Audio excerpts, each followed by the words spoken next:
Abamenyi b'ensemo ya kiwanjani yogotoka ime kaunti ya Isiolo nigo becokire na kwerera amakong'wari bagwetere ensemo iyo gati yabo ogoichorerana kwa machesiwe jine parembe egento batebire buna nigo yabareteire emechande menge buna etoigo nabo igo koirera chiamate chinyinge gosiria obomenyo nabono nigo baburire serikali ya kaunti ya Isiolo kobwaterana ne serikali enene gogokosoa gati eriokogayana emechande iyo. Zaru sana kuwaendea watutengenezea hiyo barabara, hata maringine wamefunga bila walimwaga mora wametufungia barabara kupita ni ngumu.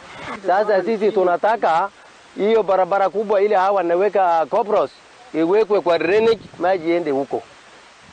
Maji ikitarmuka hapa bado shida ni ile ile. Sisi tunaomba county government mhaingilie hii maneno kati. Sisi tumaeleza asaidiki, jifu tumaeleza asaidiki. Sujui sasa tuingwe na Ruto usaidie sisi, kampuni yeye ndio napea rokta, kama yeye anasema enda malisha raia, yeye ndio najua. Kwa hivyo tusaidie kwanza kabaka utengenezee sisi hii mchanga, sifanye kampuni hii usiendelee kazi.